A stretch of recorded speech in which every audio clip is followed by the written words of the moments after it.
Hello students, welcome to the next lecture of structure of atom. Now after the discovery of electron, protons and neutrons was discovered in 1932. Every scientist which were into the study of an atom, they were trying to figure out what will be the shape, what will be the structure of atom, what will be the placement of protons and electrons in an atom. Protons and electrons, because neutron was discovered in 1932 and the atomic models were placed before that. Okay, so you need to keep this in mind कि neutrons के बारे में उनको एक hint था कि there is some neutral particle, but if you remember from my previous lectures मैंने बताया था कि neutron was discovered by sir lord Chadwick in nuclear transmutation reaction in 1932. So this atomic model was proposed before 1932. Like the first atomic model was proposed by Sir J.J. Thomson. He said, okay, consider an atom like a watermelon or like a plum pudding model. In a watermelon, the red mass, the red fruit, consider it as a positive charge, and the black seed which are embedded, consider it as a electrons. So according to the plum pudding model or the watermelon model, Sir J.J. Thomson gave us an idea that for an atom, the positive charge are spread uniformly throughout the atom. This is the positive charge which is uniformly throughout the atom. That is nothing but the protons, and these are nothing but the electrons which are embedded in it. So this is basically a watermelon, or a, you can say a raisin pudding model, where entire pudding, the mass of the pudding is considered as a positive charge and the raisins inside are nothing but the embedded electrons. So according to this model, सुनने में थोड़ा अजीब है watermelon model, but according to this model, he gave us an idea that every atom is electrically neutral. That is, number of negative charge is equal to number of positive charge. Second, the positive charge is uniformly spread throughout the atom. Throughout the atom uniformly spread है, मतलब protons पूरे atom में सब जगह फैले हुए हैं, उनके बीच में electrons embedded है. ये उन्होंने model दिया था. But this model failed. Obviously, today we know that protons are, where are they present? They are present inside the nucleus. And where is that nucleus? Nucleus has a very small area. It's the center of an atom with a very small area. We know that the atom is hollow. We know that the electrons revolving around the nucleus in a circular orbit. We are aware of these things now, but at that time they were not aware of that. They were just proposing a model. So Sir J.J. Thomson का जो model था, plum pudding model, और you can say a watermelon model, जिसमें वो assume कर रहा है कि positive charge is uniformly spread throughout the atom, it failed. Why? Because this model could not able to answer certain observation which is observed in Rutherford alpha particle scattering experiment. Rutherford ने एक experiment किया था where he took a gold foil of very thin gold foil, 100 nanometer. उस पे alpha particle, if you remember, alpha particle is a particle which is emitted by the nucleus in radioactivity. It has a positive charge, it has a mass equivalent to the helium nuclear. That is why alpha particle is also called as He+2. ये आपको मैंने last time बताया था. In nuclear radioactivity का example दिया था उसमें, alpha beta gamma particle. So alpha particle को उसने पास किया. The positive particle is pass through thin gold foil. अब गोल्ड फॉइल में क्या होगा? Pure gold foil has a gold atom, and certain things were observed, जिसका आंसर ये model नहीं दे सकता. इसके लिए मॉडल फेल हुआ. बट ये रुदरफोर्ड का अल्फा पार्टिकल स्कैटरिंग क्या है, लेट्स टॉक अबाउट दैट. और ये भी जो मॉडल है ना रुदरफोर्ड का, ये 1911 में है. Sir J Thomson, sir J Thomson 19, it was much earlier. J Thomson का जो मॉडल था वो 1898 का मॉडल था जे थॉमसन का. 1898 के बाद 1911 में रुदरफोर्ड ने अल्फा पार्टिकल स्कैटरिंग की और एक ऑब्जर्वेशन निकाला, जिसकी वजह से, because of which the sir J Thomson का जो एटॉमिक मॉडल है इट फेल्ड. याद रखना, न्यूट्रॉन 1932 में हुआ था. तो ये I am talking about the atomic model before the discovery of neutron, the practical discovery of neutron. But उनको हिंट था, इसके लिए इनके मॉडल में न्यूट्रॉन्स की बातें नहीं होती है. So then the next model after J Thomson was Rutherford model.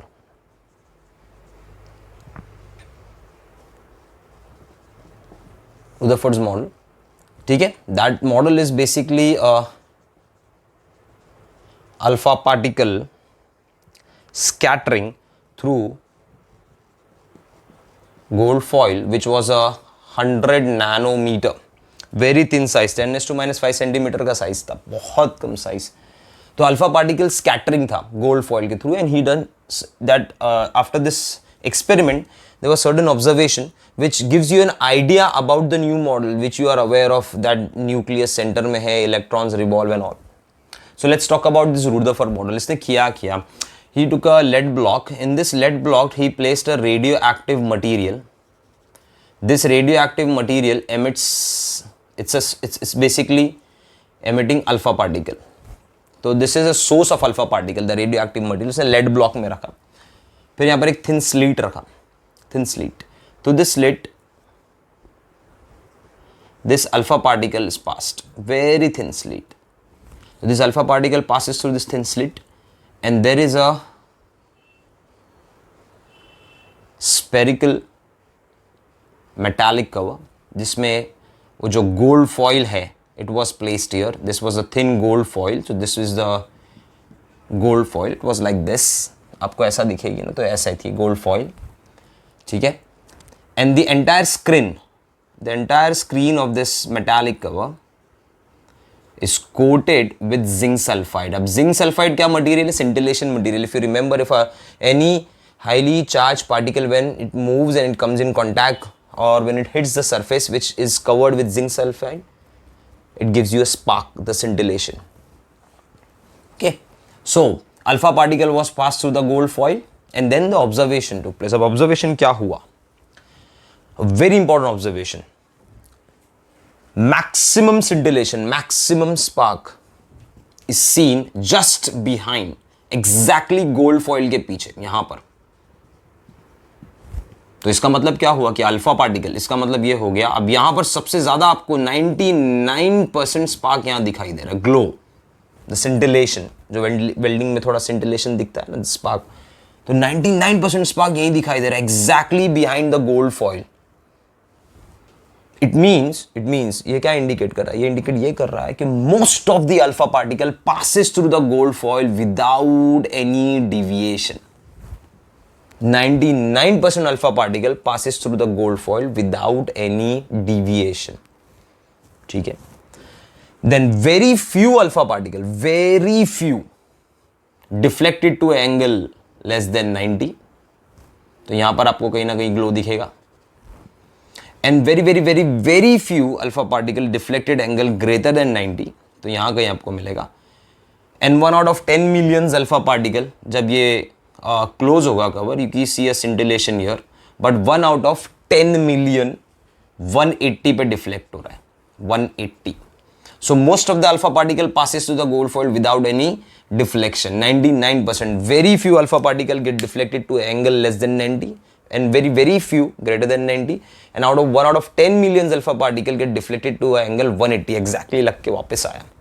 तो अभी खुद सोचो आप, थॉमसन मॉडल ने क्या बोला था? थॉमसन मॉडल ये बोलता है कि the positive charge is uniformly distributed through out the atom. अगर पॉजिटिव चार्ज यूनिफॉर्मली डिस्ट्रीब्यूटेड है और अगर ये एटम्स है, तो अज्यूम करो अगर अल्फा पार्टिकल आ रहा है, अल्फा पार्टिकल का चार्ज क्या पॉजिटिव, वो जैसे ही आएगा हर एक एंगल पे डिफ्लेक्ट हो जाना चाहिए.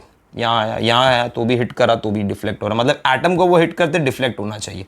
इसका मतलब अगर if the uniformly positive, if this atom has uniform distribution of positive charge and to the entire volume of the atom, मतलब पूरे एटम के अंदर अगर पॉजिटिव चार्ज फैला हुआ है यूनिफॉर्मली, तो डिफ्लेक्शन सबसे ज्यादा होना चाहिए था. मतलब अगर ये केस होता थॉमसन का, if this is a correct case of Thomson, तो ये गोल्ड फॉइल है, ये कवर है मेटालिक कवर, तो 99% अल्फा पार्टिकल डिफ्लेक्ट होने चाहिए थे, and 1 out of 10 million alpha particle straight जाना चाहिए था. बट ऐसा नहीं हुआ, इसका रिवर्स हुआ.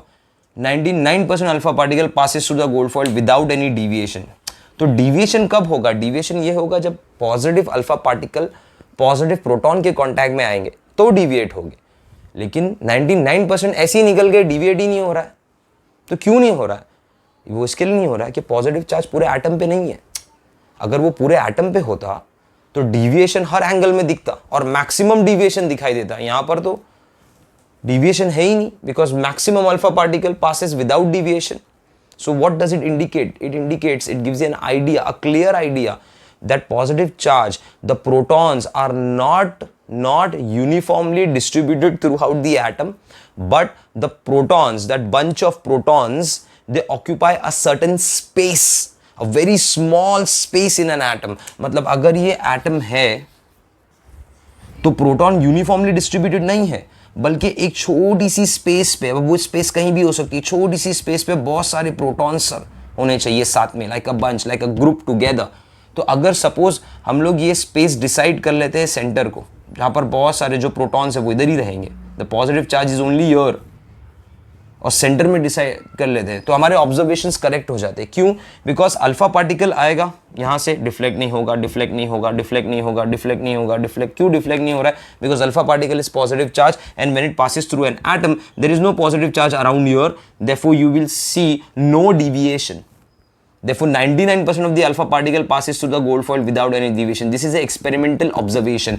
Experimental fact को लेकर ही आप थियरी बना सकते हो। ओके, तो फैक्ट आया तो थियरी है। तो फैक्ट ये बोलता है कि अल्फा पार्टिकल स्कैटर्ड नहीं हो रहे। अगर अल्फा पार्टिकल स्कैटर्ड डिविएट नहीं हो रहे हैं, इसका मतलब पॉजिटिव चार्ज पूरे एटम पे फैला हुआ नहीं है, वो कोई एक जगह पे कॉन्सेंट्रेटेड है। तो वो कौन सा प्लेस है? So one out of 10 million alpha particle deviate to an angle of 180। अगर 180 पे अल्फा पार्टिकल लग के वापस आ गया, इसका मतलब कहीं ना कहीं positive charge, bunch of that positive charge, the protons are present what?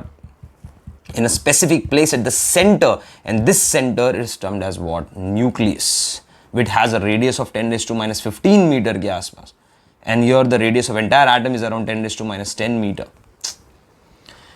So this observation, because of this observation, Thomson model failed, as positive charge is not uniformly distributed throughout the atom, but it is present, it is concentrated at a very small space, the center of the atom, that will be termed as what? Nucleus by Rutherford, जहाँ पर पूरे positive charge है, and we know that proton has a mass of 1 AMU, electron has a mass of 0.00055 AMU, तो हम लोग 0 ही लिखते हैं। इसके लिए he also said कि the entire mass of the atom is concentrated in the center of the atom, is called as nucleus. And where are electrons? The electron can revolve around the nucleus in a circular path that is called as orbit. Called as what? Orbit. और कहां से कहां कर सकते हैं वो? From the nearest possible orbit या nearest possible shell to the last shell. अब last shell क्या हो सकता है? Infinite shell. कितने भी हो सकते हैं shells. तो इसके बीच में जितना भी स्पेस है, वो सब जगह इलेक्ट्रॉन घूम सकता है, सब जगह पे इलेक्ट्रॉन्स अपना सर्कुलर ऑर्बिट बना सकता है। तो you have to remember one important point, जैसे फॉर एग्जांपल एक एटम को आप बिल्डिंग समझ लो, और बिल्डिंग में 100 फ्लोर है। So according to Rutherford, electron first floor, second floor, third floor, कोई भी फ्लोर पे जा सकता है। That is from first shell to the 100 shell. अगर सिर्फ 100 shell, any shell it can go, any path it can cover, कोई भी पाथ को वो कवर कर सकता है electron around the nucleus in a circular orbit. So he give an idea, मतलब यहां से हम लोग को आइडिया मालूम पड़ा कि ओके, यहां पर एक न्यूक्लियस नाम की चीज होती है which has all the mass concentrated, and today we know कि nucleus consists of protons and neutrons and different other nuclear particles and bosons, mesons, pions, वो सब तो later discovery में है। बट रुदरफोर्ड के एक छोटे से एक्सपेरिमेंट में for the gold foil gave us an idea कि most of the space in an atom is hollow, खाली पड़ा है। The entire mass or the positive charge is actually concentrated in a very small space in the center of the atom called as a nucleus, and the electron can revolve from first shell or from any possible distance, closest distance from the nucleus to the outermost distance, जितना हो सकता है वो। Clear है? This is the basic idea of the Rutherford model. But her model में drawback होते हैं।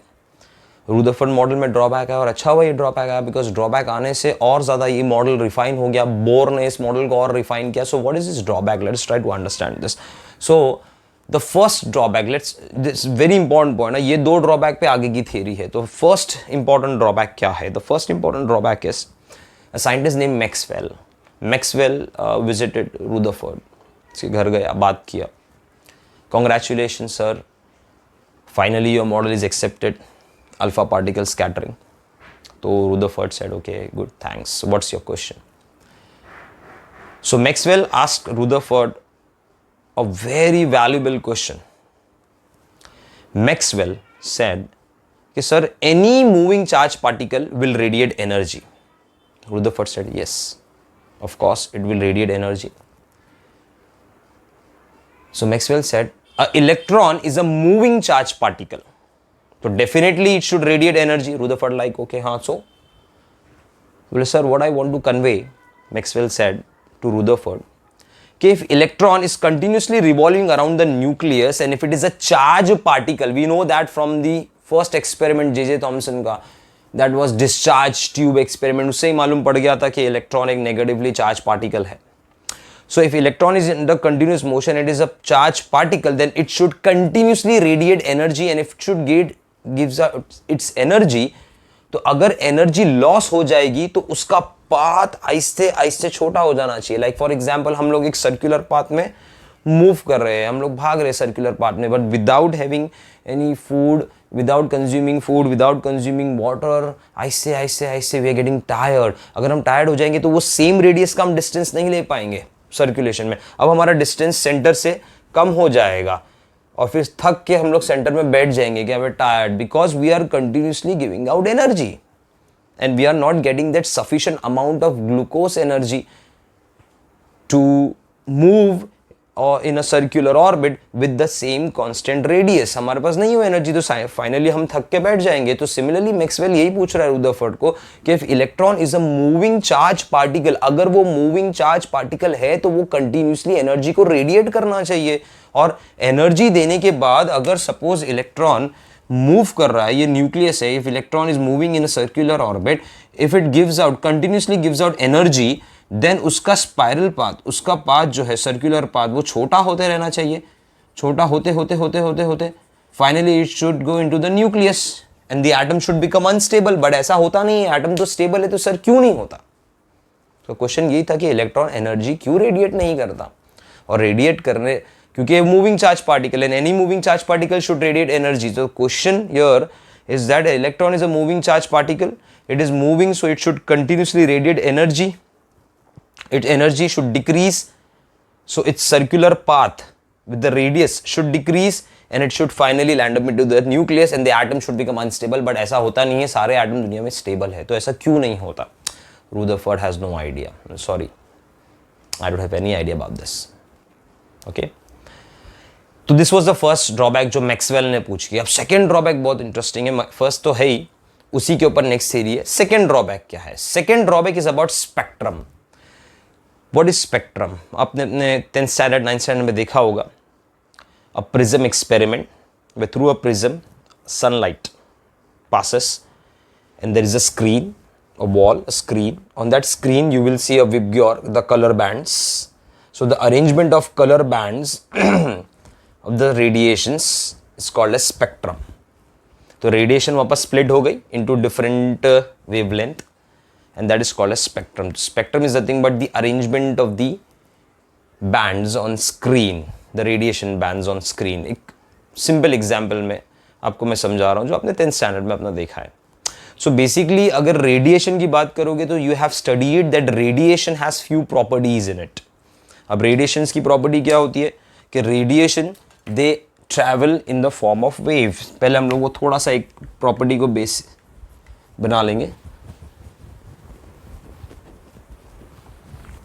That radiation travel in the form of waves. Okay, they have a wave nature. Okay, now these are called as crest and the lower depressions are called as trough. The distance between the two crests, two consecutive trough or crest is called as wavelength.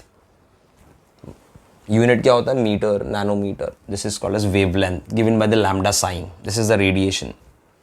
Okay. Now this height is called as the amplitude of the wave. So this is nothing but the amplitude of the wave. Okay. There is one more term. In fact, two more terms. One is called as frequency.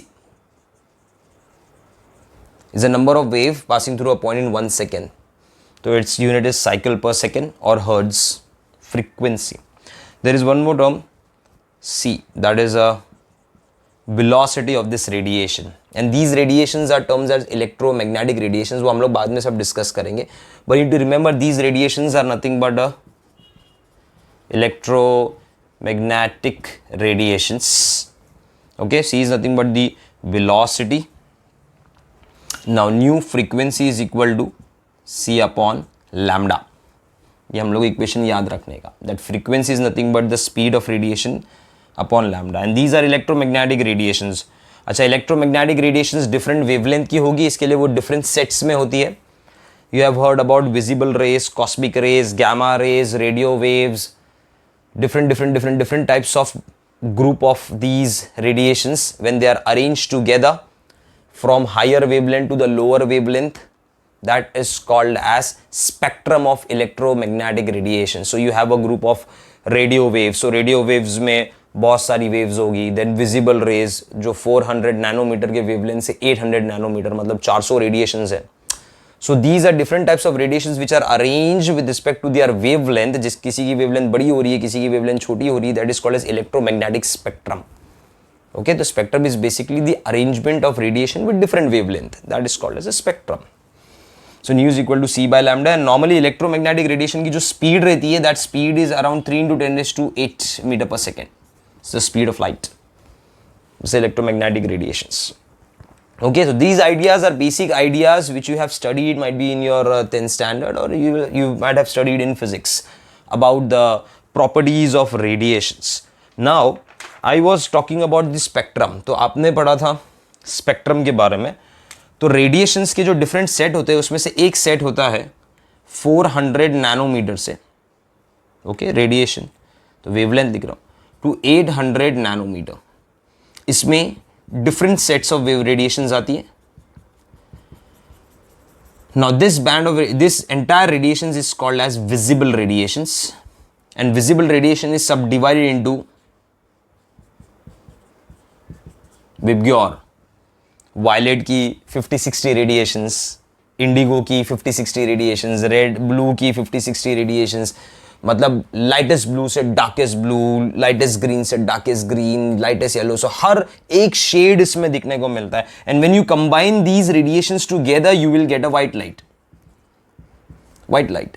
अब वही white light को अगर prism के through pass करोगे, when this white light is pass through a prism and there is a screen, ये सारी radiations अपने different colour bands में, यहाँ पर बैंड्स आना मतलब अगर यहाँ पर मैंने ये स्क्रीन रखा है, यहाँ पर ये स्क्रीन है, तो यहाँ पर डिफरेंट कलर बैंड्स बन जाएंगे.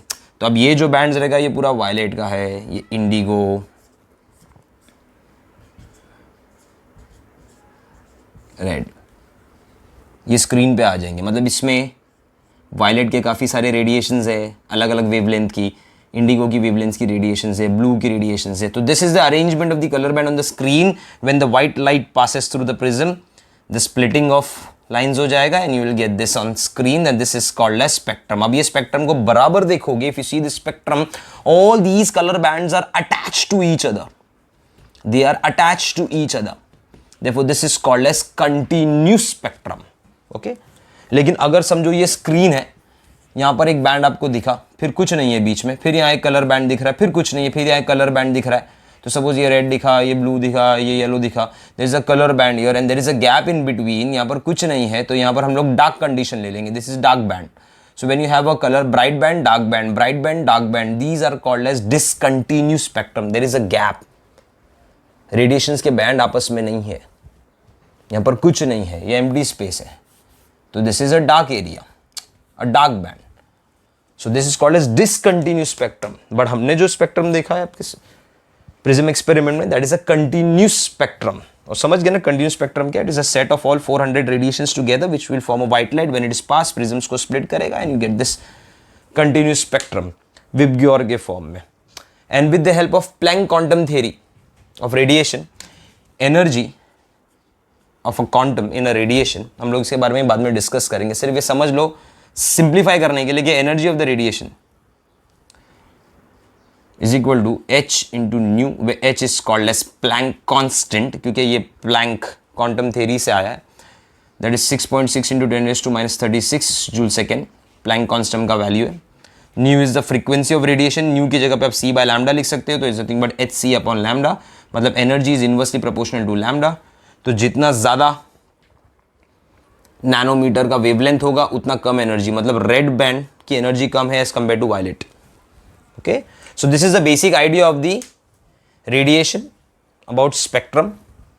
To understand the second drawback, अभी तक मैंने सेकंड ड्रॉबैक फिनिश नहीं किया है। Okay, so I will rub this out right now. तो ये पार्ट आपको पहले समझ में आ जाना चाहिए रेडिएशंस के बारे में, basic idea. Now I will rub this out और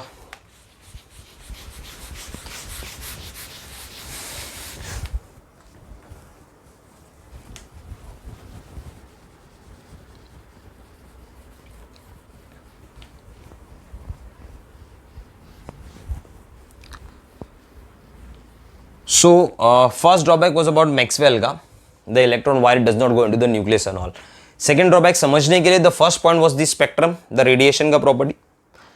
Second point, to understand the drawback, the second point is the nature of energy associated with any particle. You need to understand this. See, normally when a child is born, it comes from a ground state. From a mother's womb, that is a ground state. उससे वो it comes inside this world, and when it grows up, it goes to the excited state, getting younger, goes to a peak. Okay, then after that slowly उसका as बढ़ेगा तो यूथनेस कम हो जाएगा, and finally it goes back to the ground state, died and buried or burned. So anything which goes from ground state to the excited state has to come back to the ground state. ये law है nature का। और इस law में हम क्या समझ सकते हैं? हम ये समझ सकते हैं कि when you move from ground state to the excited state, you consume energy, and when you come from the excited state to the ground state, you give out energy. और एनर्जी कोई भी फॉर्म में हो सकती है ना। Energy is not destroyed, not created, it can be transform, तो कोई भी फॉर्म में हो सकती है। So you need to understand one important thing, very important thing. When a electron goes from lower energy level to the higher energy level, it is absorbing certain energy. It is absorbing certain energy. And when it comes from higher energy level to the lower energy level, it gives out energy. Energy in the form of radiations. Like for example, a chemical example में मैं देखूंगा sodium. Sodium या sodium के compound को आप Bunsen burner के blue flame में heat करो। Okay, take a platinum wire, platinum wire के ऊपर you take that salt which is having sodium, burn करो उसको blue flame में, you will see a golden yellow color in that. बोलेंगे sir golden yellow color क्यों दिख रहा है? Because सोडियम के जो इलेक्ट्रॉन है उसने हीट एनर्जी गेन किया, एक शेल से लोअर शेल से हायर शेल में जंप किया, और जो भी चीज लोअर से हायर में जाती है, मतलब going from ground state to the excited state, and when it come back to the ground state, it will give out energy in the form of radiation. और वो रेडिएशन विजिबल सेक्शन में थी जो मैंने आपको बताया था, इसके लिए वो गोल्डन येलो कलर दिख रहा था। तो simple you need to understand कि इलेक्ट्रॉन जब लोअर शेल से हायर शेल में जाएगा तो वो एनर्जी रेडिएट करेगा, और जब वो हायर शेल से लोअर शेल में आएगा, सॉरी, जब वो लोअर शेल से हायर शेल में जाएगा तो एनर्जी एब्जॉर्ब करेगा, और जब वो हायर से लोअर में आएगा वो एनर्जी रेडिएट करेगा। एनर्जी एब्जॉर्ब कब करेगा? जब आप उसको प्रोवाइड करोगे, खुद से नहीं कर रहा है वो। सोडियम को बाहर रखोगे तो गोल्डन येलो कलर नहीं दिखा रहा। When it is burned, you will show when it is being heated in that blue flame, you will get to see the golden yellow color, because in that case you are providing the heat energy to the electron of the sodium, and it jumps from the lower energy level to the higher energy level. It absorbs that radiation, but anything goes to the higher energy level has to come back to the lower. So when it comes back to the lower, it gives out that energy in the form of radiation. So आपको golden yellow color दिखने मिल रहा है। Similarly lithium का होगा तो pink colour देखने को मिलेगा, कैल्शियम होगा तो ब्रिक रेड कलर देखने को मिलेगा, बेरियम होगा तो एप्पल ग्रीन कलर देखने को मिलेगा। So this is why, because there is a electronic excitation and then coming back to the ground state. Okay, so now Rutherford पे जाते हैं। रुदरफोर्ड को हम लोग ने पूछा कि suppose you take a hydrogen, ठीक है, उसने हाइड्रोजन पे ही मैक्सिमम काम किया है। हाइड्रोजन, सपोज हम लोग ने हाइड्रोजन लिया। हाइड्रोजन मैं अगर रुदरफोर्ड को पूछूंगा कि अगर मैं एक एटम की बात कर रहा हूँ like hydrogen, suppose we assume कि this is an atom which has one proton and one electron, ठीक है, एक इलेक्ट्रॉन है, ये न्यूक्लियस है, इलेक्ट्रॉन है। मैं इसको पूछा कि इलेक्ट्रॉन कौन सा पोजीशन अक्वायर कर सकता है, तो इट सेड के suppose there are infinite circulation orbit, so electron can have any orbit to the infinite orbit, कहीं भी वो घूम सकता है। मेरा ठीक है, फॉर एग्जाम्पल मैं आपको बता रहा हूं कि 100 फ्लोर है, ग्राउंड फ्लोर न्यूक्लियस है, फर्स्ट से लेके 100 फ्लोर तक के सपोज शेल है। So if I ask Rutherford कि इलेक्ट्रॉन कौन से फ्लोर पे रह सकता है, तो वो बोलेगा कोई भी फ्लोर पे सर, 1 2 3 4 5 से लेके 100 फ्लोर पे। तो sir Rutherford will allow this electron, according to his model, the electron has been allowed to have any circular orbit from the nucleus at any radius, कोई भी radius पे electron घूम सकता है। तो suppose electron first floor पे है, you supplied heat energy, तो electron will jump from lower energy level to the higher, suppose वो 100 फ्लोर पे चला गया, लेकिन anything which goes to the excited state has to come back to the ground state. जब वो 100 से 99th floor पर आएगा, तो 100 से 99th फ्लोर पर आएगा, so it will give out heat energy in the form of radiation. So it is giving out energy in the form of radiation. So 100 से 99 पे जब आएगा एग्जाम्पल, तो एक रेडिएशन निकलेगा, जब वो स्क्रीन पे लाओगे तो स्क्रीन पे उसका एक बैंड बनेगा, फिर वो 99 से 98 पे आना चाहिए, क्योंकि एनी पॉसिबल पाथ वो ले सकता है। तो when it comes from 99 to 98, again वो लोअर पे आया, it will give out radiations, band यहाँ आना चाहिए, फिर 98 से 97, 97 से 96, 96 to 95, 95 to 94, so you will have the colour band on the screen, you have the bands on screen, so it means the spectrum of hydrogen should be continuous, because electron can acquire any position. Atom में infinite shell होते हैं, वो अलग बात है, filling के time पे हम लोग एटम में इलेक्ट्रॉन को न्यूक्लियस के सबसे नज़दीक रखते हैं because of the strong electrostatic force of attraction, वो अलग बात है। But in any atom they can be infinite position कहीं पर। So if you ask Rutherford वो कौन से पोजीशन पे इलेक्ट्रॉन सर्कुलेट करेगा, तो वो बोला कि कोई भी पोजीशन पे कर सकता है सर, कोई भी पोजीशन पे। तो सपोज वो 100 पोजीशन, सो 100 से 99 पे आएगा, 98 से 98, 97, 96, 95 ऐसा करते करते आएगा। तो when it comes from higher to lower, when it coming close to the nucleus, from higher shell to the lower shell, it will give out energy in the form of radiation. So वो radiation के band आने चाहिए screen पे, and the band should be continuous. But you know what, experiment data says कि hydrogen spectrum जो है, dark band, bright band, dark band, so this is a bright band, dark band, bright band, dark band, bright band, there is a dark, मतलब the spectrum was discontinuous, यहाँ कुछ मिला ही नहीं बीच में, it was not continuous, having a band, it was discontinuous bands। ये समझना चाहिए आप लोगों को। ये दो ड्रॉबैक बहुत इंपॉर्टेंट है। पहला मैक्सवेल का था कि why not electron fall into the nucleus, since it is a moving charge particle, it should radiate energy and the spiral path should follow the spiral path and should fall into the nucleus, because उसका distance कम होना चाहिए radius का, क्योंकि उतनी energy है ही नहीं उसके पास circulate करने के लिए। पहला ये क्वेश्चन था। दूसरा ये क्वेश्चन था कि if the electron can acquire any position from the nucleus to the infinite shell, कोई भी पोजीशन ले सकता है, तो when it comes from higher shell to the lower shell, then spectrum should be continuous, क्योंकि वो कोई भी पोजीशन लेगा, but actually when the spectrum was found to be discontinuous, Rutherford cannot able to explain the discontinuous spectrum of an atom, but क्योंकि उसके model के हिसाब से स्पेक्ट्रम कंटिन्यूस आना चाहिए था, इलेक्ट्रॉन को कोई भी पोजीशन अक्वायर करना चाहिए था, बट ऐसा हुआ ही नहीं, इलेक्ट्रॉन ने कोई भी पोजीशन अक्वायर किया ही नहीं। ये रेक्टिफिकेशन नील बोर ने अपने मॉडल में किया था।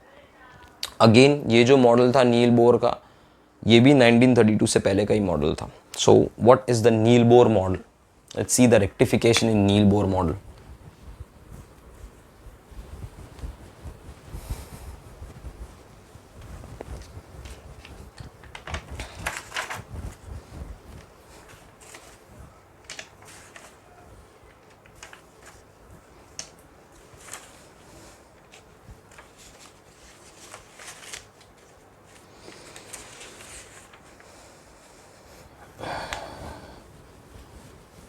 So the third scientist is then Bohr model.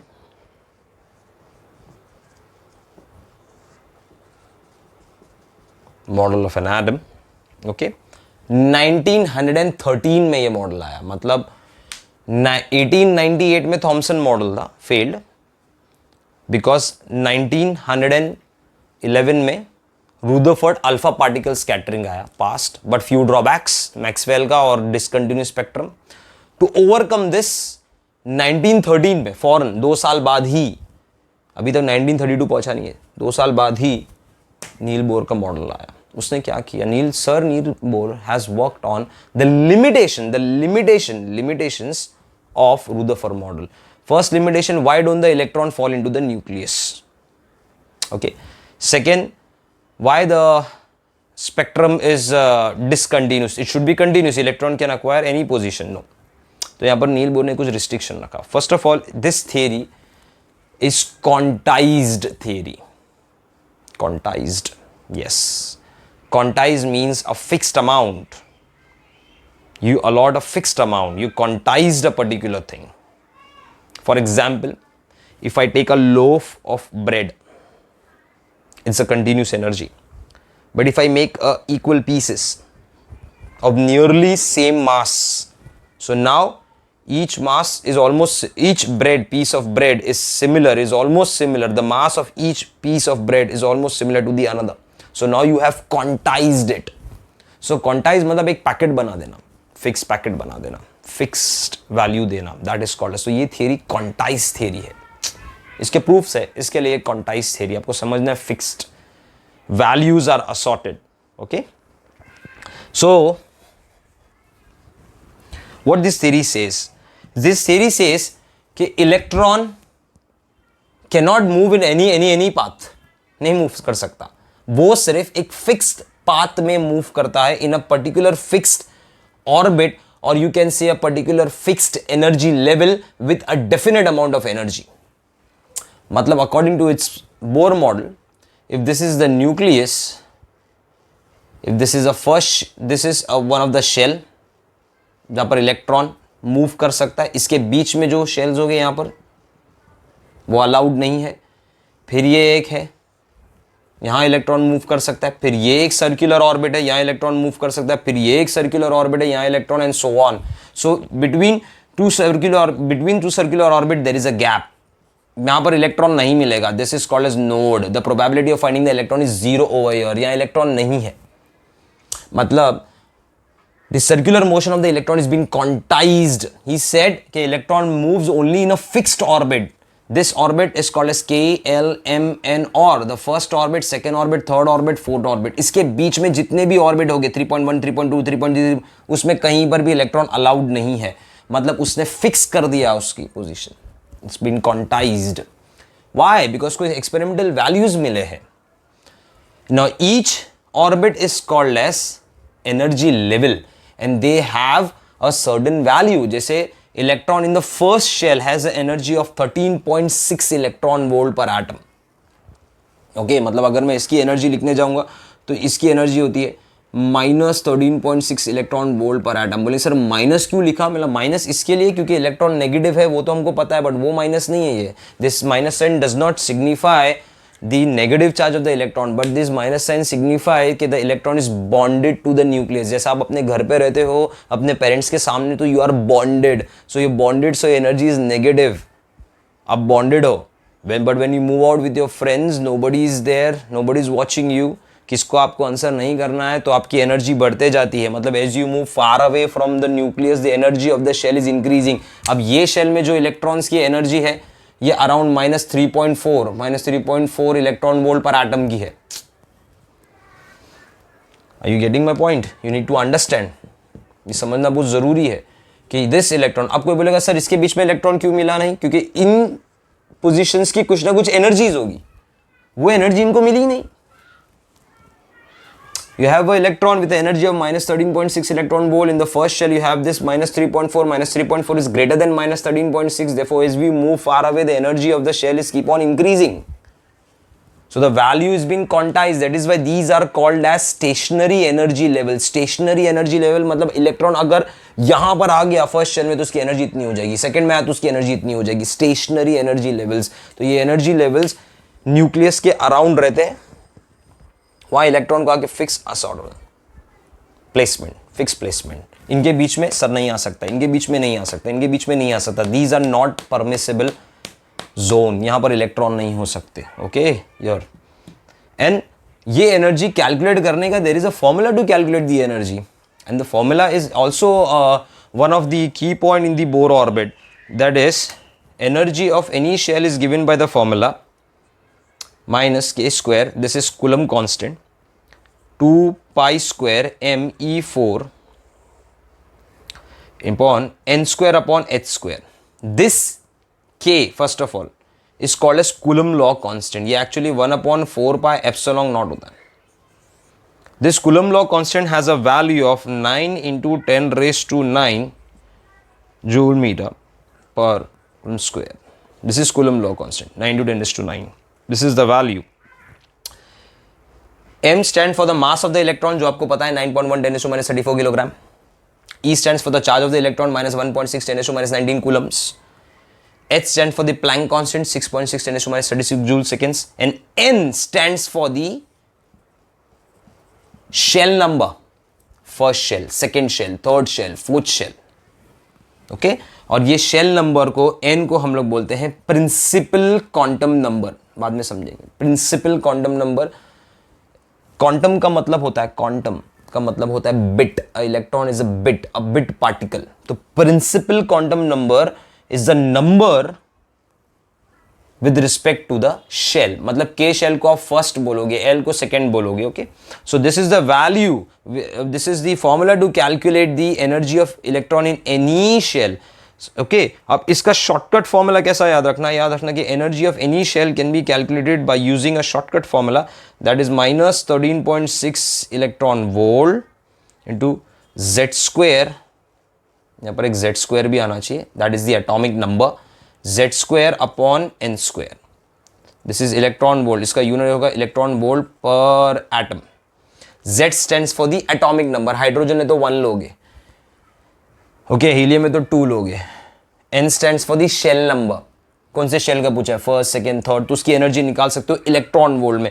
इसकी एनर्जी आप जूल्स में भी निकाल सकते हो, minus 2.178 into 10 raise to minus 18 joules per atom into Z square upon N square. Shell number से डिवाइड करना है तो जूल पर एटम में भी निकाल सकते हो, किलो जूल पर मोल में निकालना है, पर मोल में तो minus 1312 upon N square into Z square, kilojoule per mole, ये दोनों पर एटम है, ये per mole, for 1 mole of N atom के लिए ये वैल्यू निकाल सकते हैं. So they have the formula to calculate the energy. तो अब इलेक्ट्रॉन की इसके बीच की एनर्जी इनको नहीं मिली, तो इलेक्ट्रॉन्स यहाँ ही नहीं, यहाँ पर भी नहीं है, दे आर नॉट परमिसिबल. तो इससे बहुत सारी चीज. अच्छा दूसरी पॉइंट उसने क्या रखा, दूसरी पॉइंट कि when the energy, when the electron is present in a fix shell, in a particular shell, it will never radiate energy, it will never absorb energy. आप जब उसको एनर्जी दोगे तो वो एब्जॉर्ब करेगा, मतलब वो एनर्जी रेडिएट करेगा ही नहीं अगर वो फिक्स शेल में है. क्यों? क्योंकि for example I have a stone tied to a thread और मैं उसको मूव करते जा रहा हूं कंटिन्यूस, तो यहां पर भी एनर्जी है, स्टोन में भी एनर्जी है, दोनों बैलेंस है. तो ये कौन से फोर्स है, यहां से सेंटर से जो फोर्स आ रहा है वो सेंट्रीपिटल फोर्स है, और जो टेंजेंशियली आउटवर्ड है स्टोन के, तो stone is moving like this, आपने यहां सेंटर से इसको टाई कर दिया, तो ये जो फोर्स है जो इनवर्ड आ रहा है ये सेंट्रीपिटल फोर्स है, और जो ये स्टोन पे आउटवर्ड टेंजेंशियली जाएगा वो सेंट्रीफ्यूगल फोर्स है. ये दोनों एक दूसरे को बैलेंस कर रहे हैं, दोनों बैलेंस होने की वजह से वो कंटिन्यू सर्कुलर मोशन में है. तो वो एनर्जी लॉस कहां से कर रहा है, नहीं कर रहा है, क्योंकि दोनों एनर्जी, दोनों फोर्सेस बैलेंस हो गए. अगर फोर्स बैलेंस नहीं हो तो एनर्जी गेन और लॉस का मसला है. But here in this case we can say कि द न्यूक्लियस है और इलेक्ट्रॉन है, there is a electrostatic force of attraction like centripetal force between them, and there is a force tangentially outward that is called as centrifugal force. So ये दोनों force balance होने की वजह से we can say the electron in a particular orbit never radiate energy. इसके लिए Maxwell का वो ड्रॉबैक निकल गया सर्कुलर मोशन से. ओके तो कब वो करेगा, when you provide energy to the electrons, electron will jump from lower energy level to higher energy level. अब वो कितने भी लेवल में जा सकता है, फर्स्ट से वो थर्ड में कर सकता है, फर्स्ट से सेकंड में कर सकता है, फर्स्ट से वो फोर्थ, वो कौन डिसाइड करेगा, डिपेंडिंग अपॉन दी एनर्जी. और जब वो इलेक्ट्रॉन हायर से लोअर में आएगा तो इट विल रेडिएट एनर्जी। जैसा फॉर एग्जांपल इलेक्ट्रॉन 4 से 3 में आया, 4 शेल से 3 में आया, so energy of fourth shell minus energy of third shell, दोनों को सबट्रैक्ट करोगे, so you will get a value of difference in energy. This difference in energy is the energy covered by the electron और the energy released when the electron jump from 4 to 3। ये जो release हो रही है that is delta E, E4 minus E3, higher minus lower. Okay, so this is how you will calculate the delta E. So electron जब वो fix stationery orbit में है तो वो एनर्जी ना रेडिएट कर रहा है, कर ही नहीं रहा है radiate, because over there the electrostatic force of attraction that is a centripetal force is balanced by the centrifugal force. You need to understand this point, very important point. Okay, plus if anything is in a circular motion, okay, so at every point it will change its angle। अब ये physics से आ गया है तो physics थोड़ा apply करना जरूरी है, इसमें काफी अप्लाई करना जरूरी है कि अगर ये इलेक्ट्रॉन ऐसा मूव हो रहा है थ्रू सर्कुलर ऑर्बिट, तो अब इलेक्ट्रॉन इधर है, इलेक्ट्रॉन इधर आ सकता है, इलेक्ट्रॉन इधर आ सकता है। देखो हर पॉइंट पे वो अपने एंगल चेंज करता है। So if there is a change in angle, there is a change in velocity. If there is a change in velocity, there will be a change in momentum. Momentum is mass into velocity, and velocity is the vector quantity, direction quantity. तो अगर direction change होगा तो velocity change होगा, velocity change होगा तो momentum change होगा। And since it is a circular orbit, we will always calculate angular momentum, which is nothing but equal to the angular velocity omega. Angular momentum is nothing but angular velocity into the moment of inertia. Clear है? And moment of inertia is nothing but mass into the square. Clear? And if you talk about this angular velocity, तो angular velocity is nothing but velocity upon radius. ये cancel होता है R and R, so you will get M V R, या you can say M R V becomes the angular momentum. So angular momentum mRv, m is the mass, r is the radius, v is the velocity. mRv, the angular momentum, according to the Bohr model, the angular momentum of any electron is an integral multiple of h upon 2 pi, where h upon 2 pi is a constant, Planck constant upon 2 into pi. n क्या है? Principal quantum number, the shell number. मतलब electron n की जगह पे आप 1 लिखो, electron हो सकता है वहां पर, that is a first shell. मतलब फर्स्ट शेल में इलेक्ट्रॉन का एंगुलर मोमेंटम कितना है? 1h अपॉन 2 पाई। सेकेंड शेल में 2h अपॉन 2 पाई, थर्ड शेल में 3h upon 2 pi, fourth shell में 4h अपॉन 2 पाई। कोई बोलेगा सर इसका 3.5 वैल्यू में ले सकता हूं, मतलब 3.5 मतलब 3 और 4 के बीच का? नहीं, यहां परमिसेबल ही नहीं है, यहां परमिसेबल ही नहीं है। तो 2.5 मत ले, 2.3 मत ले, 2.2 मत ले, 3.1 मत ले, 3.4 मत ले, सिर्फ शेल नंबर ले 1 2 3 4। So in even the angular momentum is quantize कि इलेक्ट्रॉन कहां पर है, उसका एंगुलर मोमेंटम चेक कर लो। If it is 4h upon 2 pi fourth shell में, 3h अपॉन 2 पाई थर्ड शेल में, 2h अपॉन 2 पाई सेकेंड शेल में, 1h अपॉन 2 पाई फर्स्ट शेल में। क्या आपको आंसर 2.5h अपॉन 2 पाई का? नहीं नहीं नहीं, वहां पर परमिसिबल नहीं, that is a node, the electron is not allowed over there, non permissible zone. So this is the space which is hollow. इसके लिए तो alpha particle without any deviation निकल जा रहे थे, क्योंकि इतना स्पेस एटम के अंदर हॉलो है। क्लियर है? और एंगुलर मोमेंटम इतना होना ही चाहिए इलेक्ट्रॉन्स का। So even the angular momentum in the energies they are been quantised in this model. अब ये मॉडल से आपको एनर्जी कैलकुलेट करने मिलेगा, एंगुलर मोमेंटम। ये कौन सा एंगुलर मोमेंटम है? This is an orbit shell angular momentum. ये कैलकुलेट करने आपको मिलेगा कि अगर किसी इलेक्ट्रॉन के पास 1h अपॉन 2 पाई है तो वो फर्स्ट शेल में, 2h अपॉन 2 पाई है वो सेकंड शेल में, 3h अपॉन 2 पाई थर्ड शेल में, उसके बीच का एंगुलर मोमेंटम नहीं हो सकता। सिमिलरली एनर्जीज भी क्वांटाइज्ड है, 13.6 first shell, 3.4 second shell and so on. You need to understand this. तो पहला तो आपसे इस मॉडल से आप एनर्जी, पहले तो आपको ये मालूम पड़ गया कि with respect to this model every electron की energy is been quantized, therefore each shell is called as stationary energy level, where the electron का electrostatic force of attraction is balanced by the centrifugal force tangentially outward. Therefore electron in a particular orbit never radiate energy, but when you give it energy it will jump from higher to lower, but anything comes from lower to higher, anything goes to higher has to come back to lower. Lower means close to the nucleus, and when it comes to the lower it will give out energy in the form of radiation, जो आप ये calculate कर सकते हैं इससे, because एक बार आपको delta E मिल गया, then you can have h nu frequency of the radiation you can calculate, and you can also calculate H C upon lambda, wavelength of the radiation जो एमिट हो रही है, मतलब 4 से इलेक्ट्रॉन थर्ड पे आया, एनर्जी एमिट किया, कितनी एनर्जी एमिट किया, E4 माइनस E3 कर लो। अच्छा, जो रेडिएशन एमिट हो रही है उसका वेवलेंथ कितना है, एच सी अपॉन लैम्डा कर लो, फ्रीक्वेंसी किसी एच इंटू न्यू कर लो। तो ये सब कैलकुलेट कर सकते हैं। Plus you can also calculate radius of an electron. मैं ये रब कर देता हूं, then I will write down the radius of electron, कि रेडियस ऑफ इलेक्ट्रॉन आप कैसा निकाल सकते हैं।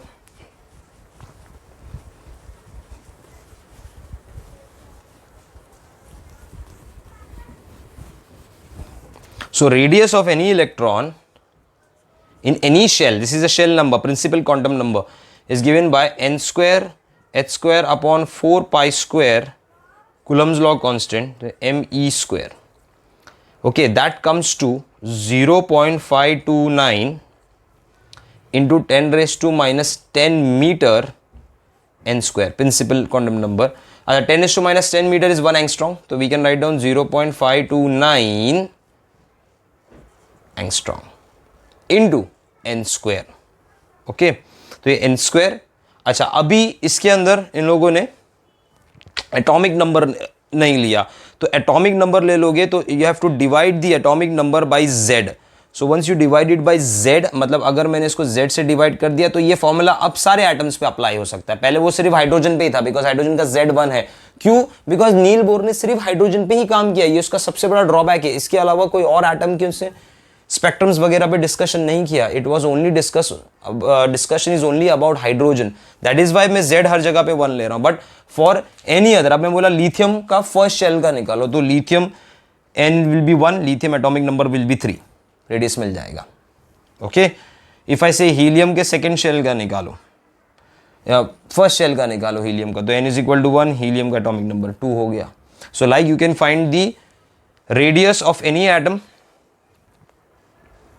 Okay, of any shell, from any shell उसका रेडियस, उसका डिस्टेंस कितना है वो इससे आप कैलकुलेट कर सकते हैं। You have to divide this equation by z if you are applying this for different other atom. तो अगर डिफरेंट एटम पे अप्लाई कर रहे हो तो z से इसको डिवाइड कर दो। ओके, तो angstrom will be the unit, फिर पिकोमीटर में कन्वर्ट करना है वो आपके ऊपर है। Okay, then you can also calculate the difference in energy, the difference in energy that is E2 minus. Suppose मैंने ये दोनों शेल की एनर्जी निकाल दिया, कोई भी दो शेल की अगर मैं एनर्जी कैलकुलेट कर रहा हूं, that will be called as delta E। अभी मैंने बताया था E4 minus E3, E2 minus E1, delta E। So delta E will be equal to, you have to remember this, कि डेल्टा E अगर निकालना है तो energy of one shell is subtracted from the energy of the another shell. So let's take an example to calculate the energy difference. Suppose electron एक higher energy level में है, higher, जब वो higher से लोअर पे आएगा तभी तो वो रेडिएशन एमिट करेगा, वरना वो कैसा एमिट करेगा, कैसा आपको मालूम पड़ेगा कि रेडिएशन आ रहा है। सो हायर से लोअर में आ रहा है, तो हायर जो हो गया वो आपका इनिशियल हो गया सपोज, और लोअर जो हो गया वो आपका फाइनल हो गया। और सपोज हम लोग ये वैल्यूज लेके कैलकुलेट कर रहे हैं अबाउट द स्पेक्ट्रम, हाइड्रोजन के लिए अगर हम लोग ये कैलकुलेट कर रहे हैं, अगर या कोई भी एटम के लिए कैलकुलेट कर रहे हैं, सो delta E will B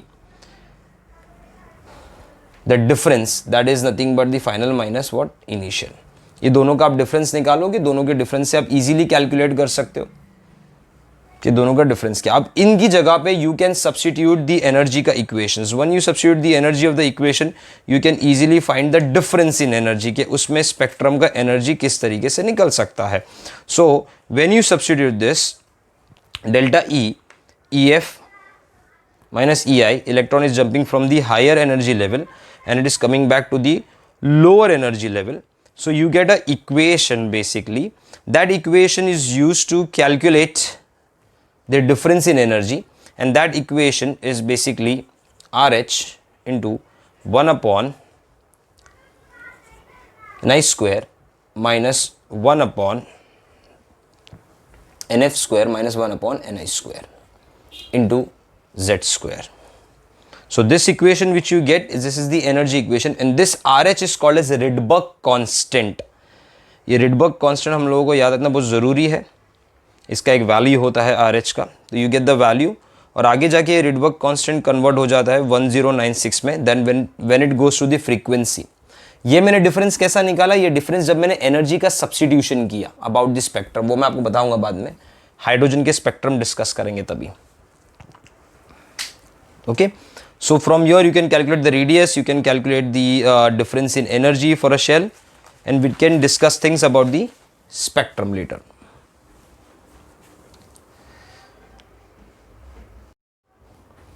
Okay, so Rutherford model ने नील बोर के मॉडल ने Rutherford का जो सेकेंड ड्रॉबैक था वो भी सॉल्व कर लिया, because according to the Rutherford, electron can acquire any position. If it acquires any position, the spectrum should be continuous.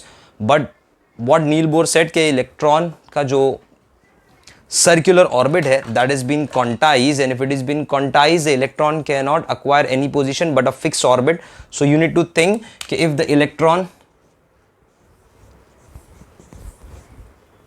समझो ये शेल में, थर्ड शेल में, तो थर्ड शेल से सेकंड फर्स्ट, तो थर्ड से सेकंड में आएगा, बट उसके बीच में कहीं नहीं आ सकता. तो जब वो थर्ड से सेकंड में आएगा, it will give out radiation. तो उसका एक बैंड आएगा स्क्रीन के ऊपर, higher to lower. And when the electron jump from 2 to 1, अब 2 to 1 में देखो बीच में क्या होगा. सपोज अज्यूम करो यहाँ पर 1.1, 1.2, 1.3, 1.4, 1.5, 1.6, 1.7, 1.8, 1.9 ऐसे कुछ है ही नहीं. यहाँ पर इलेक्ट्रॉन की परमिसिबिलिटी नहीं है, तो इलेक्ट्रॉन कैनॉट गो इनटू 1.9. तो 1.9 का बैंड मिसिंग है, 1.8 का बैंड मिसिंग है, 1.6 का बैंड, 1.5, 1.4, 1.3, 1.2, 1.1, 1 में डायरेक्ट जाएगा तो 1 का बैंड यहाँ कहीं आएगा. तो इसके बीच में जो बैंड नहीं आ रहा है, that is a dark band. क्यों नहीं आ रहा है? Because this area is node where the probability of finding the electron is zero. It is not permissible, उसको उसकी एनर्जी नहीं मिली है. क्लियर है? नाउ नील बोर के बाद में different scientist has worked on hydrogen spectrum. तो let's talk about little bit of hydrogen spectrum. तो ये डाउट क्लियर हो गया कि व्हाई इट इज डिसकंटिन्यूस. वो कंटिन्यूस कब होता है? जब सब पोजीशन अलाउ होती है, according to Rutherford. But that is not. The electron is been quantized. सब पोजीशन अलाउ नहीं है क्योंकि वो इलेक्ट्रॉन्स की एनर्जी नहीं मिली. इसके लिए ये सारे पोजीशंस जो बीच में आ रहे हैं, इट इज नॉट अलाउड. तो उनके बैंड्स नहीं आएंगे, तो that is why the spectrum is discontinuous. Okay. With the help of Neil Bohr model, we can calculate the energy, we can calculate the radius, and we can also calculate the amount of energy released. थोड़ा उस पर focus करेंगे, मैं वापस से वो पढ़ा रहा हूँ स्पेक्ट्रम का part. The amount of energy released when the electron jump from higher to lower. तो जब इलेक्ट्रॉन हायर एनर्जी लेवल से लोअर पे आता है तो वो सडन अमाउंट की एनर्जी देगा इन the form of radiations. This radiations की एनर्जी फाइंड करना है, तो that is a difference in energy delta E, जो मैंने अभी आपको बताया था E3 माइनस E2 कर सकते हो. तो समझना बहुत ज़रूरी है कि यू आर लर्निंग एमिशन. जब ये रेडिएशन जाके स्क्रीन पे आएगा तो बैंड बनेगा लाइक दिस. ये बैंड डिसकंटिन्यूस है, बट इस बैंड को हम लोग एमिशन स्पेक्ट्रा बोलते हैं. It is called as emission spectra. Why emission spectra? Because radiations have been emitted. और रेडिएशन कब एमिट होगी? When electron jump from higher energy level to the lower. जब वो हायर से लोअर पे आता है तभी एनर्जी एमिट होती है. तो हम लोगों को एक यूनिफॉर्म फॉर्मूला बनाना है to calculate delta E. Because delta E आपको मिल गया, तो डेल्टा E की जगह पे you can write down h nu, you can calculate the frequency of radiation, and you can calculate hc upon lambda, wavelength of the radiation. तुम निकाल सकते हो. तो डेल्टा E कैसा निकालेंगे? सो याद रखो, delta E, the difference in energy, ये कब हो रहा है? When the radiation is emitted. कब एमिट होगी? When the electron jump from higher energy level. तो हायर एनर्जी लेवल तुम्हारा इनिशियल हो जाएगा, याद रखने का, टू लोअर एनर्जी लेवल अंदर की तरफ, वो आपका हो गया फाइनल. तो याद रखने का, इनिशियल जो रहेगा और फाइनल रहेगा उसका difference. So now delta E will be initial minus final, higher minus lower. Higher आपका इनिशियल है, लोअर मतलब अंदर की तरफ आ रहा है. अच्छा, आपको याद होगा एनर्जी का हम लोग ने फॉर्मूला लिखा था 2.8 × 10⁻⁻18 जूल्स पर एटम में. तो जूल्स पर एटम के लिए मुझे यहाँ पर लिखना क्या पड़ेगा? समझो इसके लिए एनर्जी लिखना है, तो that is -2.18 × 10⁻18 joule upon Ni² initial into Z². Okay, then minus of minus 2.18 × 10⁻18 joules Z² upon NF². Okay, higher energy level, low energy level, simple. Z is the atomic number, ये common है, इसको बाहर रखेंगे हम लोग. Minus 2.18 10⁻18 भी common है, तो हम लोग लिख सकते हैं 2.18 इंटू 10⁻18। अब ये माइनस इंटू माइनस प्लस हो जाएगा, तो एन एफ पहले आ जाएगा, ठीक है, to 1/NF² minus 1/NI² into Z², ठीक है। सो इनिशियल मतलब हायर याद रखने का, फाइनल मतलब लोअर। 4 3, 4 से अगर 3 में आया तो ये 4 होगा, ये 3 होगा, 3 से 1 में आ रहा है तो ये 3 होगा, ये 1 होगा। इससे आप निकाल सकते हो delta E, but we know that delta E की जगह पे you can write down h nu, okay. The h nu is nothing but frequency, तो हम लोग यहाँ पर एच न्यू यूज कर सकते हैं, एच न्यू यूज कर सकते हैं और उससे आप फ्रीक्वेंसी वैल्यू निकाल सकते हैं। सो फ्रीक्वेंसी का अगर मुझे वैल्यू निकालना है तो we can write down frequency will be equal to 2.18 into 10⁻18 upon h नीचे आ जाएगा, क्योंकि यहाँ पर एच नहीं होगा तो एच नीचे आ जाएगा, your you write down h your, that is 6.6 10⁻34 joules per second, joule second, 1/NF² minus 1/NI² into Z², ये कर दिया, एच नीचे आ गया। Now this nu will be equal to 3.29 into 10⁻18। जब आप इसको डिवाइड करोगे, h का वैल्यू क्या है 6.6 10⁻34 जूल सेकेंड्स, इसको डिवाइड कर दोगे तो you get value of this into 1/NF² minus 1/NI² into Z²। Z stands for what, atomic number of the atom. ये फ्रीक्वेंसी कैलकुलेट करके देगा, ये एनर्जी डिफरेंस कैलकुलेट करके देगा जूल्स में, जूल्स में, जूल्स में, ठीक है। ये आपको फ्रीक्वेंसी कैलकुलेट करके देगा पर सेकेंड्स में, पर सेकेंड्स फ्रीक्वेंसी है, मैं S⁻1 लिख देता हूं, पर सेकेंड में कैलकुलेट करके देगा। Now there is one more term in radiation called as wave number, जिसको न्यू बार लिखते हैं, wave number, number of waves या number of wavelength in 1 centimetre. 1 centimetre में कितनी वेवलेंथ आ सकती है, that is called as wave number. अब देखो, एक वेव होती है जब आप दो डिस्टेंस निकालते हो क्रेस्ट का, देखो ये लैम्डा होता है, डिस्टेंस बिटवीन 2 क्रेस्ट और 2 trough is called as lambda. तो देखो ये एक वेव है, पूरी वेव है। अब 1 सेंटीमीटर डिस्टेंस ले रहे हो हाइपोथेटिकली, अब वेवलेंथ बहुत छोटा है तो देखो इतनी सारी वेव्स आ सकती है, वेवलेंथ बहुत बड़ा है तो बहुत कम वेव आ सकती है। तो it is number of waves per unit area is called as what, wave number. You have to remember this. And what is nu bar? Nu bar is nothing but, मतलब wave number is nothing but frequency upon c.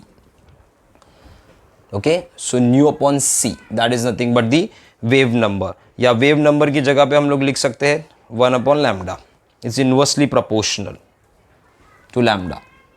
ठीक है, because if you remember in place of nu you can write down c upon lambda, तो c और c cancel होगा तो 1/lambda. तो wave number is nu by C और 1/lambda, मतलब new wavelength जितना बड़ा होगा वेव नंबर उतना छोटा होगा, क्योंकि नंबर ऑफ वेव्स लेस आएगी ना, वेवलेंथ जितना बड़ा होगा पर यूनिट एरिया में कम वेव आएगी, तो wavelength is inversely proportional to nu bar, क्योंकि nu bar is unit area में आप वेव चेक कर रहे हो, तो अब वेव लेंथ मतलब distance between 2 crest and trough. अब ये वेवलेंथ है देखो, तो इस रेडिएशन की वेवलेंथ छोटी है तो ज्यादा वेव आ गई, वेव नंबर बड़ा है, number of waves in a unit area. अब वेवलेंथ बड़ी है तो कम वेव आ रही है in a unit area. So what you can do in this equation, in place of nu you can write down nu upon c, that is sorry you can write down nu bar into c. So अगर मैं nu bar into c लिख रहा हूं, so we can write down nu bar, ठीक है, into c is equal to 3.29 into 10⁻18 1/NF² minus 1/NI² into Z² into Z². Now you can divide this, C से मैं इसको डिवाइड कर देता हूँ यहाँ पर, ठीक है। अब C से अगर डिवाइड करो तो मतलब 3 इंटू 10⁸, इसका वैल्यू क्या होता है इलेक्ट्रोमैग्नेटिक रेडिएशन का, 3 इंटू 10⁸ मीटर पर सेकेंड, मीटर पर सेकेंड, तो मीटर पर सेकेंड कैंसिल हो जाएगा, ओके। और जब 3 इंटू 10⁸ से इस वैल्यू को आप डिवाइड कर दोगे, so you will get a value of nu bar, that nu bar is equal to 109677। देखो ये इसका यूनिट क्या था, मीटर पर सेकेंड, इसका यूनिट क्या था पर सेकेंड, तो पर सेकेंड कैंसिल हो जाएगा, ठीक है। So you get a value of 109677 per meter into 1 upon nf square minus 1 upon ni square into z square. This value is called as Rydberg constant. इसको बोलते हैं Rydberg constant. तो याद रखने का Rydberg constant का वैल्यू क्या है 109677 per meter. 109677 per meter is the value of Rydberg constant. Okay. So this Rydberg constant अगर यूज करके आप क्या या फाइंड कर सकते हो वेव नंबर. सो वेव नंबर फाइंड करना है. सो वेव नंबर इज 109677 और Rydberg कांस्टेंट RH लिख सकते हैं हम लोग Rydberg कांस्टेंट के लिए into 1 upon NF square minus 1 upon NI square into Z square. Wave number NI higher shell, NF lower shell, Z square atomic number, nu bar wave number. अगर ये नहीं फाइंड करना है 1 अपॉन लैम्डा वेवलेंथ निकाल लो तो wavelength भी मिल जाएगी कि भाई जो रेडिएशन एमिट हुआ उसका वेवलेंथ क्या है, जो रेडिएशन एमिट हो रहा है उसका वेव नंबर क्या है, जो रेडिएशन हायर टू लोअर में जाएगा उसका फ्रीक्वेंसी क्या है, जो रेडिएशन एमिट हो रहा है उसका एनर्जी क्या है. तुम हर चीज़ इससे कैलकुलेट करके निकाल सकते हो. Okay, so you have to use this formula. तो ये नील बोर मॉडल का एडवांटेज है जिससे आप energy, radiation, the energy difference between the two shell, the energy of the radiation emitted when the electron jump from higher to lower while studying the emission spectra. Then you can find the frequency of radiation, you can find the wave number of the radiation, you can find the wavelength of the radiation. सब आप निकाल सकते हो. But याद रखने का final जो होगा वो लोअर होगा और इनिशियल है जो हायर होगा. इसके लिए नॉर्मली हम लोग ऐसा याद कर सकते हैं 1 upon lambda is equal to nu bar is equal to RH 109677 per metre into 1 upon final is the NL lower energy level square minus NH square higher energy level. याद रखने का हायर से लोअर में आ रहे हो. सो this is the biggest advantage of nil Bohr model emission spectra. अच्छा, अब ये डिफरेंस फाइंड करने के बाद हम लोग ये हाइड्रोजन के स्पेक्ट्रा को डिफरेंट साइंटिस्ट ने स्टडी किया था उसके बारे में भी डिस्कशन कर लेते हैं. अब मैं शेल्स को देखो ऐसा बना रहा हूँ, लोअर हायर शेल्स को मैं ऐसा बना रहा हूँ. आपको अज्यूम करना है कि energy is increasing in this manner. ये आपका सपोज फर्स्ट शेल है, ये सेकेंड शेल है, ये थर्ड शेल है, ये फोर्थ शेल है, ये फिफ्थ शेल है, ये सिक्स्थ है, ये सेवेंथ है एंड सो ऑन. ये है infinite shell. So what you need to understand, और ये न्यूक्लियस है सपोज यहाँ पर. These are higher energy level and जितना आप न्यूक्लियस के नजदीक आएंगे lower energy level. Now electron when jump from higher energy level to the lower energy level it will give out radiations and that radiation when they are studied on screen, a band, a color band is observed that is called as spectra. So different scientists have studied different spectra and these are called as the spectral series. Lyman series, Brackett, Paschen, ये सारे scientist के नाम थे. इन्होंने कैसा study किया? Lyman, उसने क्या स्टडी किया? उसने एक स्पेक्ट्रा स्टडी किया हाइड्रोजन का जब इलेक्ट्रॉन कोई भी शेल में हो और वो जंप करके आए फर्स्ट शेल में. सो समझ लो एक बार, सपोज इलेक्ट्रॉन है 7 शेल में, यहां से जंप करके आया फर्स्ट. इलेक्ट्रॉन है 6 में, यहां से जंप करके आया फर्स्ट. जो 7 से जब वो फर्स्ट में आएगा यहां से एक रेडिएशन निकलेगी, उसका एक बैंड बनेगा. 6 से जब फर्स्ट में आएगा उसका एक बैंड बनेगा. 5th से जब फर्स्ट में आएगा उसका एक बैंड बनेगा. 3rd से उसका एक बैंड, 4th से एक बैंड, 2nd से एक बैंड, इनफाइनाइट से फर्स्ट में आया एक बैंड. तो ऐसे बहुत सारे बैंड्स बन रहे हैं. अब ये जो स्टडी करोगे ये सारे जो कलर बैंड्स हैं ये रेडिएशंस के बैंड्स हैं. Okay, this about radiation. Okay, radiation bands. इन सारे रेडिएशंस की जो भी रेडिएशन यहाँ पर आ रहा है और बैंड बना रहा है, ये सारे रेडिएशंस के वेवलेंथ अल्ट्रावायलेट रेडिएशंस में आते हैं. ये सारे अल्ट्रावायलेट रेडिएशंस के बैंड है, ultraviolet radiations. So this series of band when the electron jump from any shell and goes to the first shell is called as Lyman series. तो Lyman series में जितने भी रेडिएशन आएंगे वो कब आएंगे? जब इलेक्ट्रॉन इनिशियल क्या है? इलेक्ट्रॉन का 2, 3, 4, 5 इनफाइनाइट तक, और फाइनल क्या होगा 1. When electron jump from any shell, it goes to the first shell, it will give out radiation. और जब फर्स्ट शेल में जब भी इलेक्ट्रॉन गिरेगा उसका रेडिएशन हमेशा अल्ट्रावायलेट होगा. और उस कलर बैंड को अगर अरेंज करेंगे तो उस सीरीज को हम लोग लाइमन सीरीज करेंगे, because studied by the scientist Lyman. So any shell to the first shell Lyman series, any shell to the second shell में अगर आया, from any shell to the second shell में jump कर रहा है तो that is called as Balmer series. इसमें जितनी भी रेडिएशन होगी ये सब विजिबल सेक्शन में आते हैं, तो लाइमन बाल्मर. ठीक है, तो बाल्मर के लिए फाइनल क्या बन जाएगा, NF बन जाएगा 2 और NI क्या बन जाएगा 3, 4, 5, 6, हायर से lower. Lyman Balmer. Any electron jump from any shell goes to third shell, अगर वो थर्ड शेल में आ रहा है तो that is called as Paschen series. Okay, इसमें जितनी भी रेडिएशन निकलेंगे वो सारे रेडिएशन इंफ्रारेड में होंगे. IR, Lyman Balmer Paschen. Then fourth में अगर आ रहा है इलेक्ट्रॉन, ब्रैकेट सीरीज, इसमें भी IR radiation. Any shell to the fifth shell that is called as Pfund series, ये भी IR.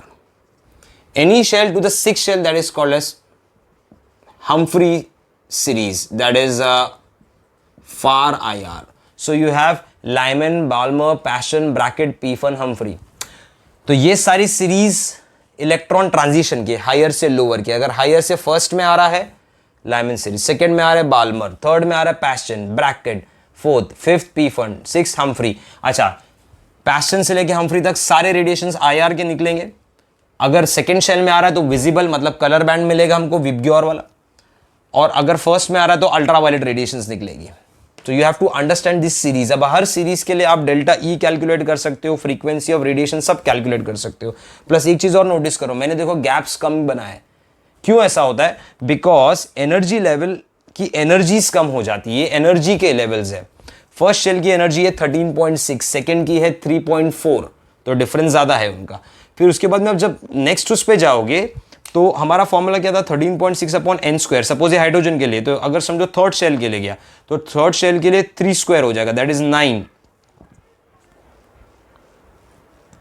1.5 इलेक्ट्रॉन वोल्ट आ रहा है. तो ये फर्स्ट वाला शेल है -13.6, सेकेंड शेल है -3.4, थर्ड शेल है -1.5. तो आप नोटिस करो, as you move far away from the nucleus the energy difference भी कम होता जाता है. इसका एनर्जी डिफरेंस देखो कितना है, 13.6 -3.4 का, मतलब 12.2 का कुछ डिफरेंस है.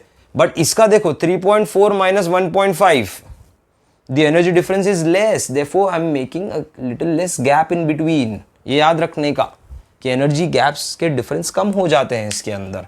सो Lyman, Balmer, Paschen, Brackett, Pfund, Humphry.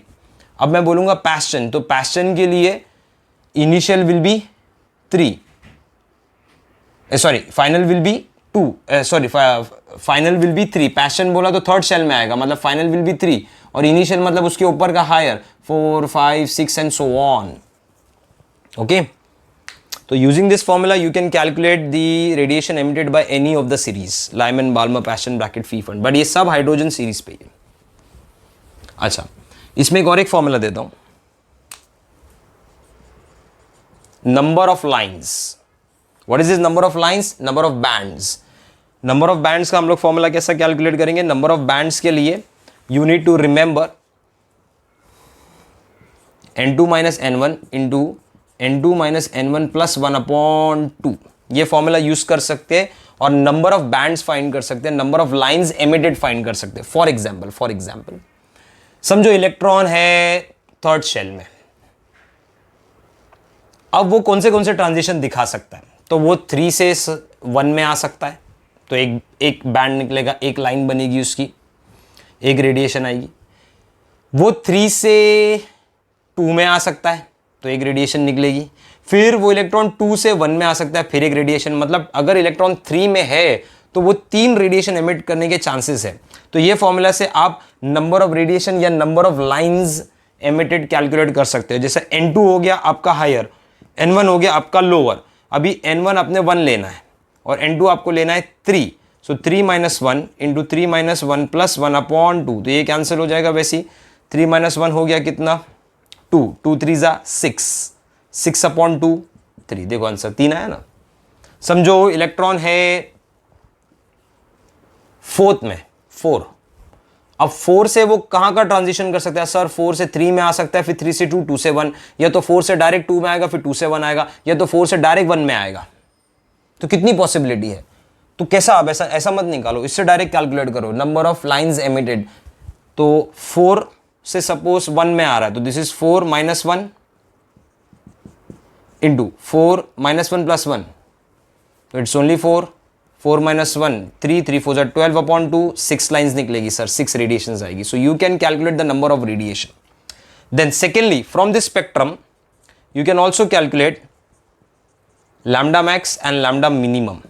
So we know that for a radiation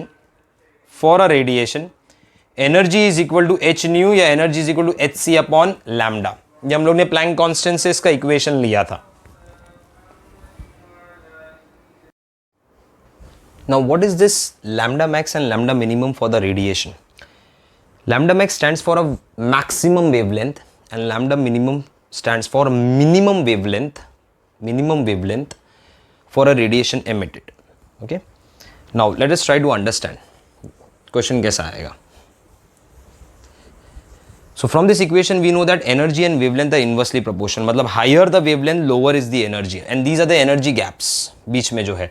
अब फर्स्ट और सेकेंड शेल का एनर्जी गैप, फर्स्ट और थर्ड शेल का एनर्जी गैप अगर दोनों को कंपेयर करोगे तो फर्स्ट एंड थर्ड का energy gap is more as compare to first and second.